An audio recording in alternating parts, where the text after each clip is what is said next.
하나님은 영원히 사시는 분, 영생이다라고 성경은 요한일서 5장 20절에 기록을 하고 있습니다. 그 영원하신 하나님께서 사람에게 주시는 복이 있는데 그 복은 영생의 복이다라고 시편 133편 3절에 기록을 하고 있습니다. 사람으로 하여금 영생이라고 하는 그 복을 누리게 하시려고 하나님은 말씀을 주시는 분이다라고 성경은 요한복음 6장 68절에 기록하고 있습니다. 많은 사람들이 예수님을 떠나가는 이유 가운데 하나는 영생이라고 하는 것에 관심을 가지지 않기 때문입니다.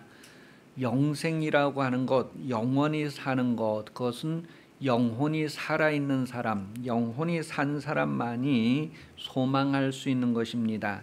영혼이 죽은 사람은 영생이라고 하는 것을 소망할 수가 없어요.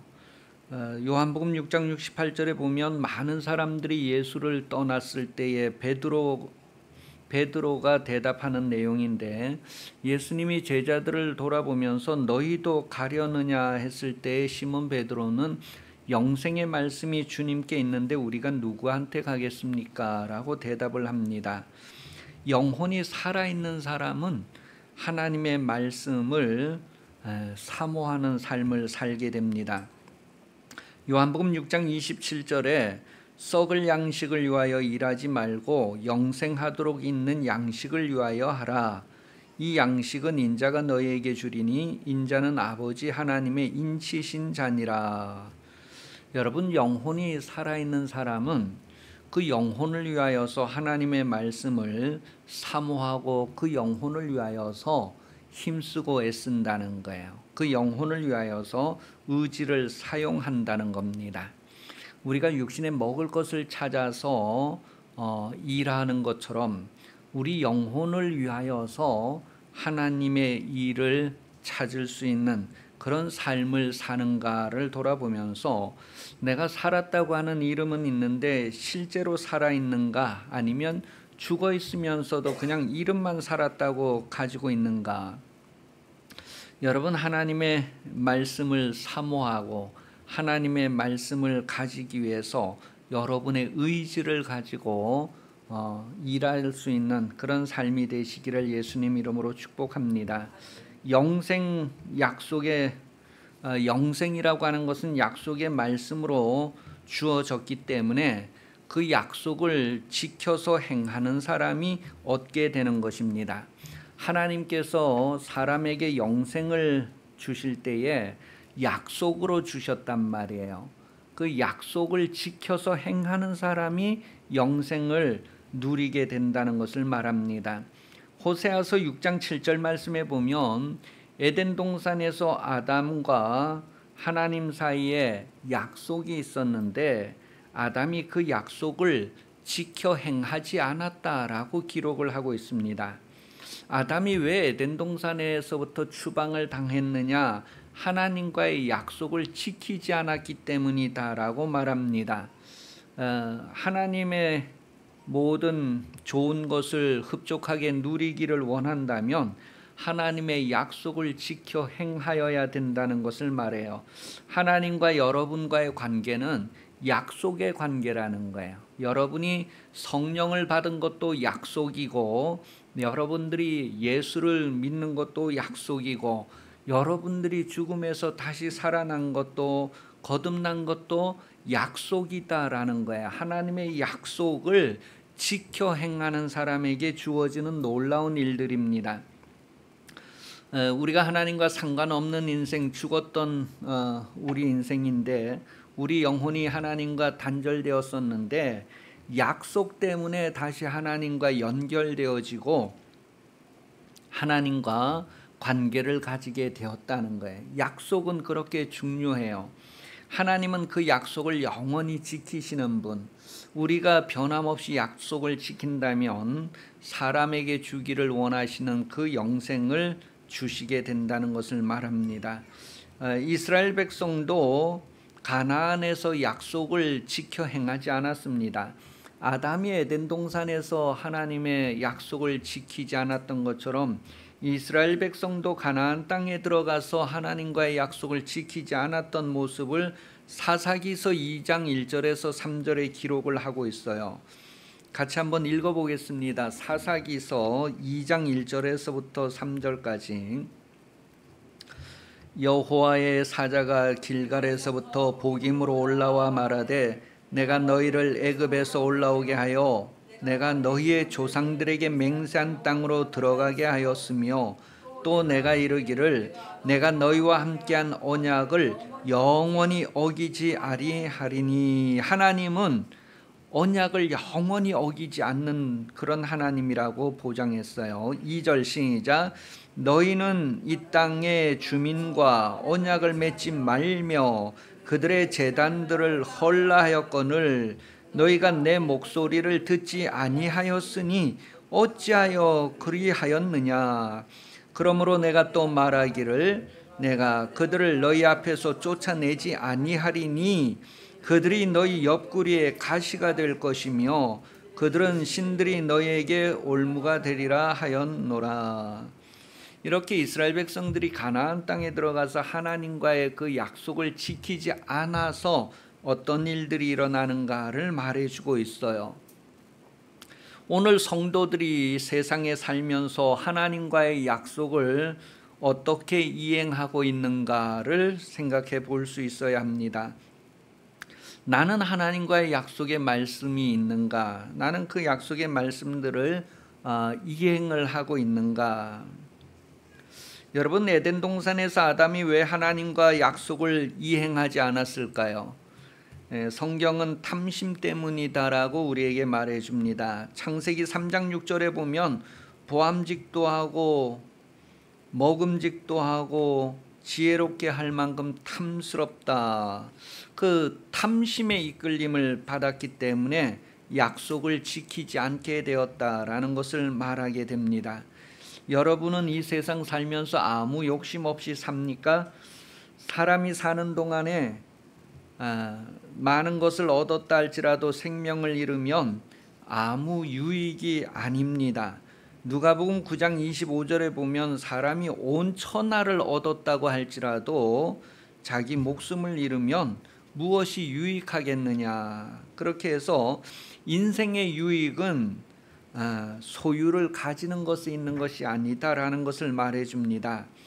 인생에 있어서 유익이 무엇일까? 그것은 생명을 얻는 데 있다는 거예요. 전도서 5장 11절입니다. 전도서 5장 11절 시작. 재산이 많아지면 먹는 자들도 많아지나니 그 소유주들은 눈으로 보는 것 외에 무엇이 유익하랴.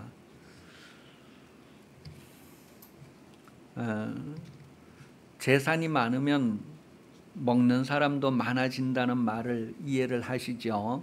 우리나라의 큰 회사를 경영하는 분들, 회사가 크면 클수록 그 회사에 속한 사람들이 많아지잖아요.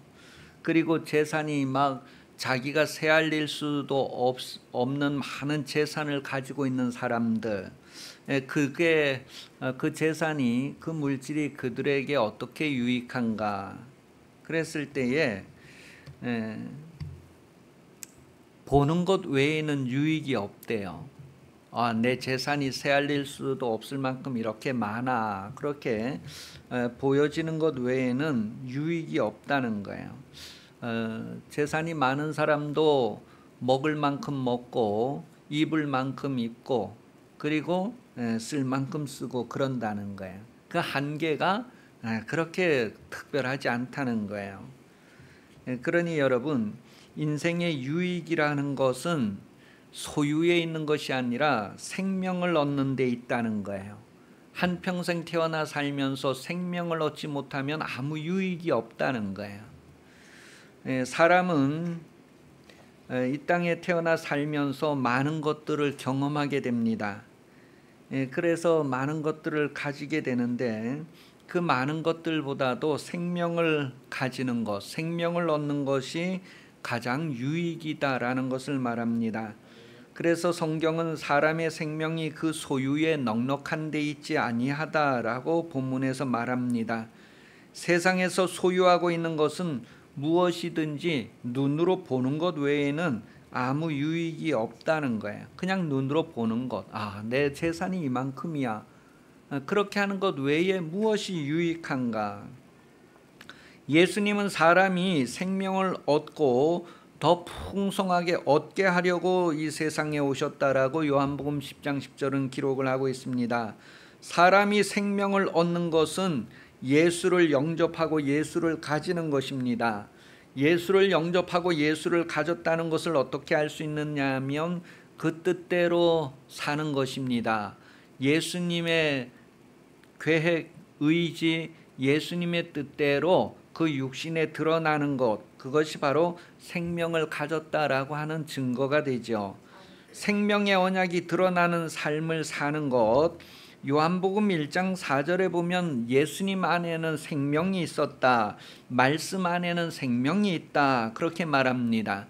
우리가 그 예수를 영접하면, 그 말씀을 영접하면 그 안에 있는 생명을 영접하며 그 생명이 우리 육신을 통하여 드러난다는 거예요.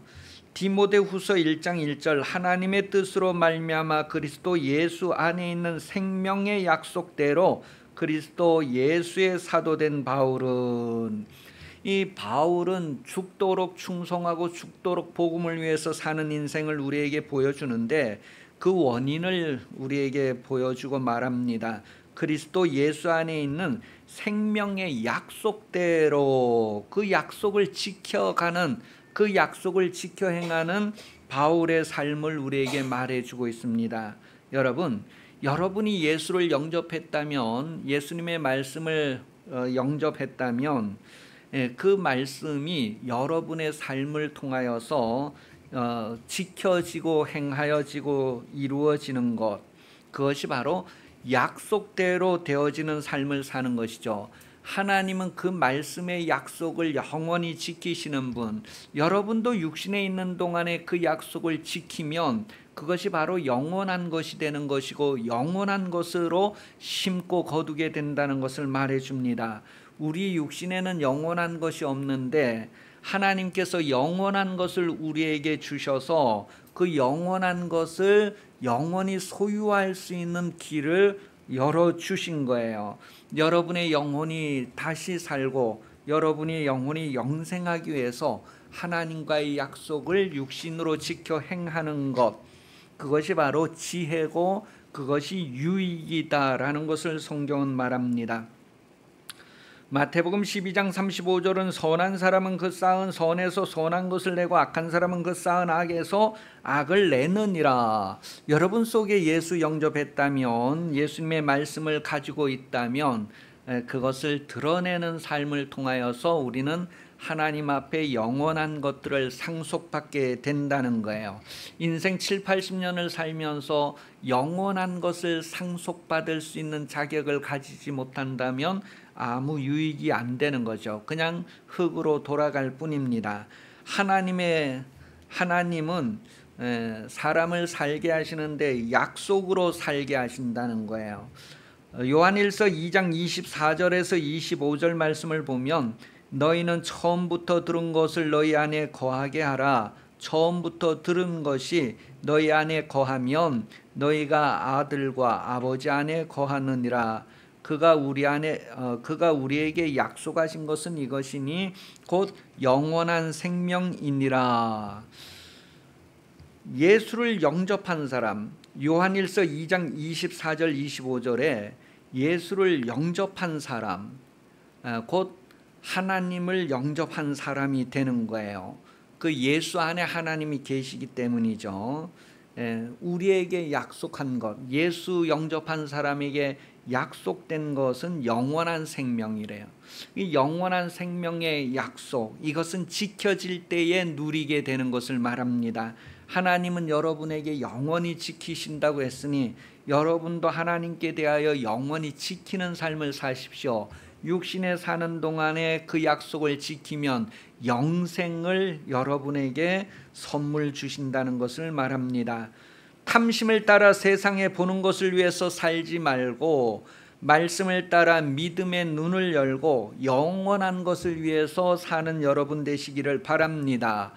우리가 미래를 어떻게 볼 수 있을까? 보이지 않는 것을 어떻게 볼 수 있을까? 믿음의 눈을 열고 본다는 거예요. 말씀을 따라 믿음의 눈을 열고 볼 수 있다는 거예요. 그러니 여러분, 하나님의 말씀은 여러분의 눈을 맑게 해주고 여러분의 눈을 뜨게 해줍니다. 하나님의 말씀을 통하여서 우리는 하나님이 우리에게 상속해 주실 것이 무엇인가를 알게 됩니다. 그 말씀을 가지고 그 말씀을 지키는 언약으로 지키는 이들에게는 하나님이 영원을 약속하셨으니 여러분, 성령께서 그것을 보증하십니다. 하나님께서 여러분에게 주고자 하시는 것을 여러분이 소유하는 지혜로운 인생으로 복되기를 예수님 이름으로 축복합니다.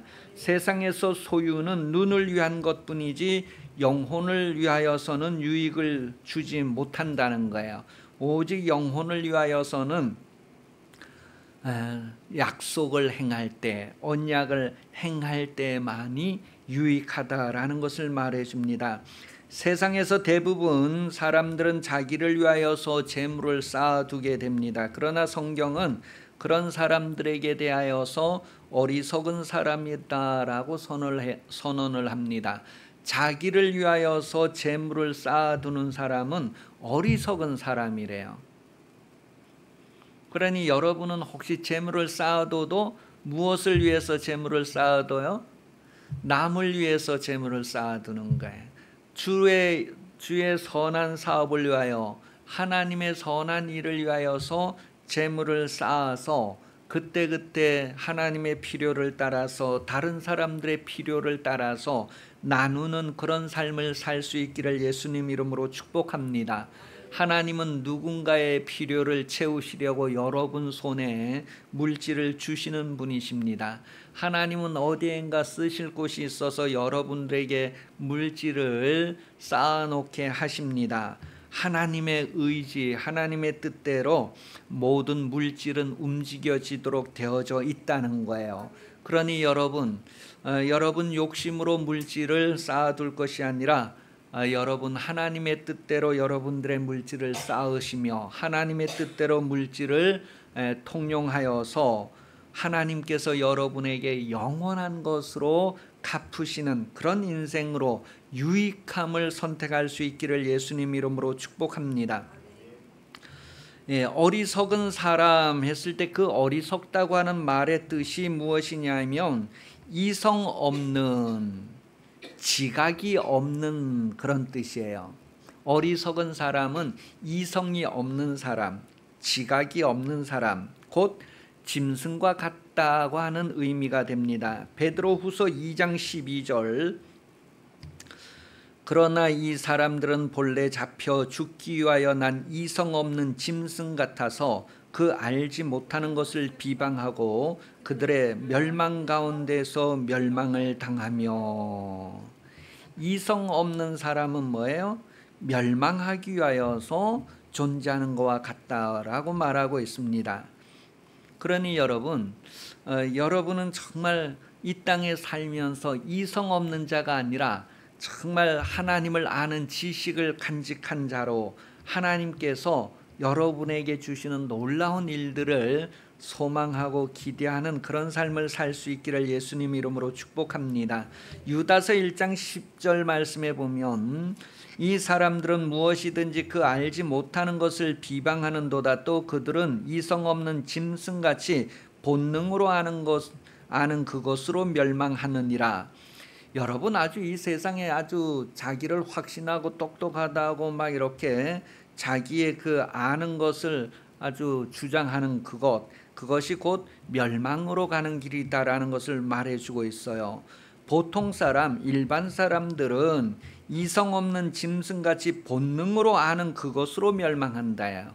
하늘에서 오는 지식이 아니라 본능으로 아는 지식, 육신으로 아는 지식을 가지고 아무리 산다 해도 결국은 멸망한다네. 결국은 죽음을 향해서 가는 것이다라는 거예요. 그러니 여러분 위에서부터 오는 지식이 얼마나 고상합니까? 하나님께서 우리에게 알게 해주시는 그것이 얼마나 엄청난 것입니까? 세상의 지식은 배설물로 여길 수 있어요.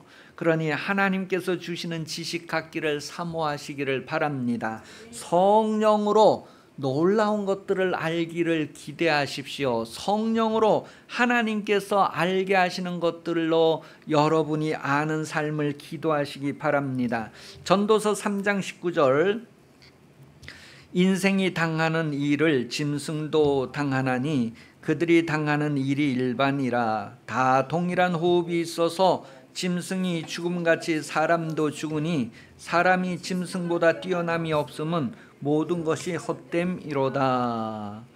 여러분, 사람이 짐승보다 뛰어난 것은 바로 영적인 존재라는 것이고 그 영혼이 사는 것입니다. 그 영혼이 살기 위해서는 하늘에서부터 주시는 지식을 가져야 돼요. 그래서 요한복음 17장 3절은 영생이라고 하는 것은 하나님을 아는 것이다 그랬어요. 여러분, 육신에 있는 동안에 하나님 아는 것이 얼마나 중요합니까? 예수 안 믿는 사람, 불신자들은 하나님을 아는 지식이 없어요. 그런데 여러분은 하나님을 아는 지식이 있습니까? 지식이 여러분들에게 유익한 인생 되시기 바랍니다. 아는 것이 영생이라고 했는데 그때 안다는 것은 그 육신 7, 80년 삶을 통하여서 증거할 수 있어야 됩니다. 삶을 통하여서 열매를 드러내야 합니다. 열매 없는 인생이 아니라 열매가 있어야 된다는 거예요. 예수가 내 안에 있다고 하는 것이 드러나야 된다는 거예요. 아무리 안에 있어도 드러나지 않으면 유익하지 않다는 거예요. 그래서 마음으로 믿어서 입으로 시인하여 구원에 이른다는 거예요. 입으로 드러내야 된다는 것을 말합니다. 누구든지 주의 이름을 부르는 자는 구원을 얻는다는 거예요. 매일매일 하나님을 찾으라는 거예요. 내 안에 있는 것을 드러내서 하나님을 찾는 삶을 살라는 거예요. 하나님을 구하는 삶을 살라는 거예요. 하나님의 능력을 항상 구하라는 것입니다. 여러분 살아가면서 여러분의 능력으로도 충분히 살 수 있는데 그런 삶을 아무리 살아도 일반인적인 것이에요. 일반적으로 동물들도 그런 삶을 사는 거예요. 그런데 우리가 삶을 산다는 것은 하나님의 말씀을 드러내는 삶을 얘기합니다. 하나님의 말씀이 우리 육신에서 이루어지는 것입니다. 이 땅에서 이루어지는 것입니다. 짐승은 영혼이 없기 때문에 자기 영혼을 위해서 아무 걱정 근심하지 않습니다. 그러나 사람도 영혼이 죽은 사람은 영혼을 위해서 근심 걱정하지 않습니다. 그런데 살아있는 사람, 산 사람, 영혼이 살아있는 사람은 자기 영혼을 위하여서 부르짖고 자기 영혼을 위하여서 애타하고 자기 영혼을 위하여서 하나님을 필요로 합니다. 하나님을 찾습니다. 매일매일 하나님을 찾습니다. 어린아이도 어머니가 안 보이면 막 찾는 것처럼 여러분 영혼은 하나님을 매일매일 찾아야 합니다. 매일매일 구하여야 합니다. 그래서 그가 사는 것은 하나님의 능력으로 사는 것입니다. 어린아이가 사는 것은 어머니의 능력으로 사는 것과 같습니다. 여러분 스스로 사는 것이 아니라 하나님께서 여러분에게 살게 하시는 능력, 여러분이 항상 구하여야 할 것입니다. 항상 찾아야 할 것입니다. 그래서 예수로 말미암아 사는 여러분의 영혼이라는 것을 실감하시고 산자에 속한 생활 되시기를 바랍니다. 로마서 10장 12절, 산자는 하나님을 부른다라고 기록을 하고 있어요. 산자는 하나님을 부른대요. 유대인이나 헬라인이나 차별이 없음이라 한 분이신 주께서 모든 사람의 주가 되사 그를 부르는 모든 사람에게 부요하시도다. 여러분 영혼의 부요함은 내가 얼마나 하나님을 불렀는가에 따라서 주어지는 것이다 라는 것을 확인해 주고 있습니다. 이사야 55장 6절은 하나님 가까이 계실 때 부르라고 말합니다. 지금은 하나님을 부를 때, 하나님을 찾을 때, 하나님이 가까이 계실 때라고 말합니다. 여러분, 하나님이 여러분 가장 가까이 계시는 분임을 실감하고 여러분 영혼을 위해서 하나님을 매일매일 부르시고 매일매일 하나님의 능력으로 여러분들의 영혼이 새로워지고 여러분들의 영혼이 장성해 가기를 예수님 이름으로 축복합니다. 사도행전 17장 27절, 하나님은 멀리 계시는 분이 아니시다라고 말해주고 있습니다. 이는 사람으로 혹 하나님을 더듬어 찾아 발견하게 하려 하심이로되 그는 우리 각 사람에게 멀리 계시지 아니하도다. 그러니 여러분, 어떤 일을 통하여서도 어떤 곳에서도 여러분은 하나님을 찾을 수 있고 하나님의 능력으로 여러분들의 영혼을 윤택하게 할 수 있다는 거예요. 영혼의 유익은 바로 하나님께 대하여 부요함이다 라고 말하고 있습니다. 고린도후서 8장 9절, 우리 주 예수 그리스도의 은혜를 너희가 알거니와 부요하신 이로써 너희를 위하여 가난하게 되심은 그의 가난함으로 말미암아 너희를 부요하게 하려. 하나님은 여러분을 부요하게 하실 계획이 있으십니다.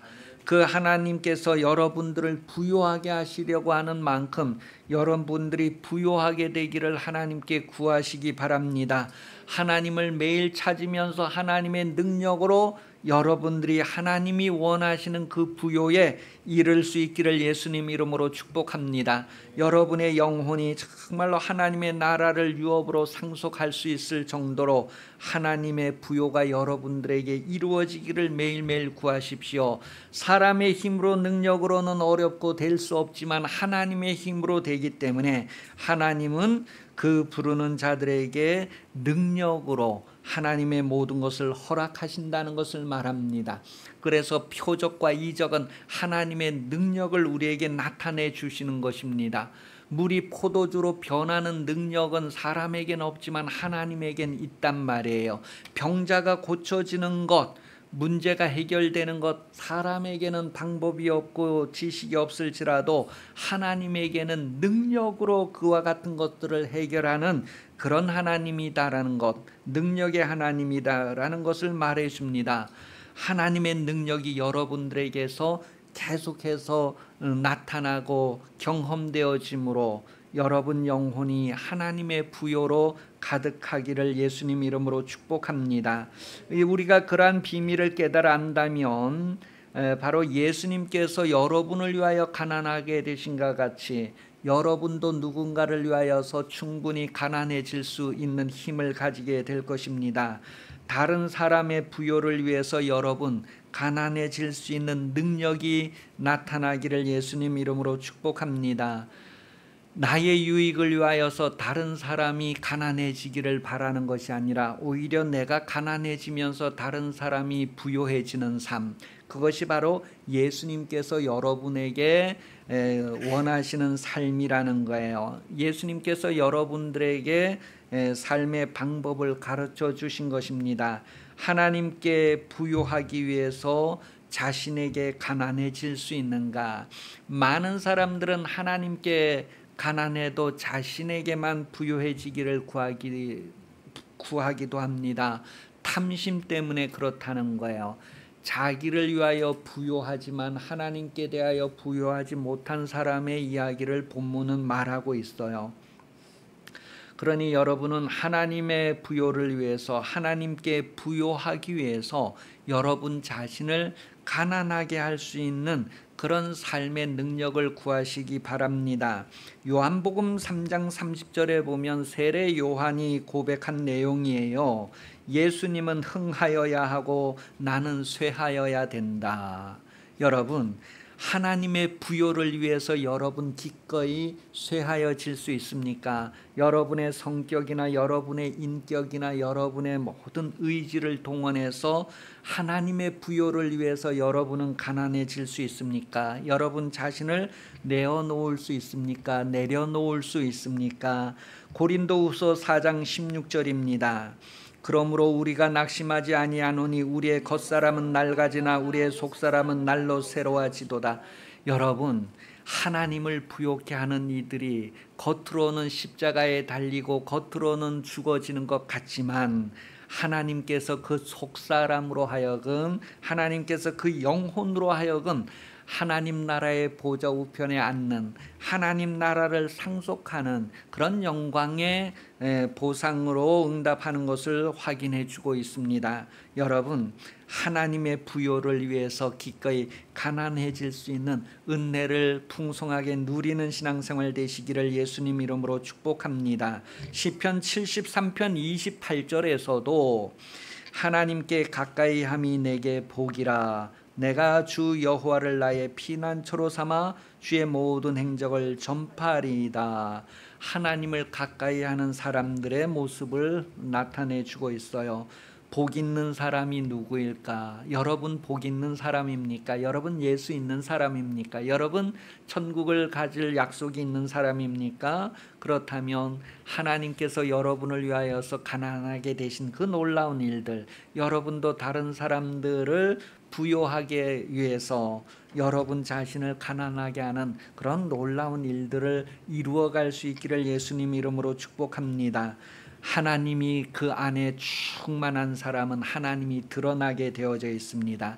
여러분 아직까지 하나님을 드러내지 않는 삶을 산다면 하나님을 드러내는 삶을 살기 위해서 여러분 안에 하나님이 충만하시기를 구하시기 바랍니다. 여러분 안에 하나님이 너무너무 충만해서 하나님의 마음이 여러분 안에 너무너무 가득해서 다른 사람을 위해서 기꺼이 가난해질 수 있는, 다른 사람을 부욕해 할 수 있는 그런 인생을 살 수 있기를, 그런 예수님의 모습이 여러분 생활에 드러날 수 있기를. 마태복음 6장 21절은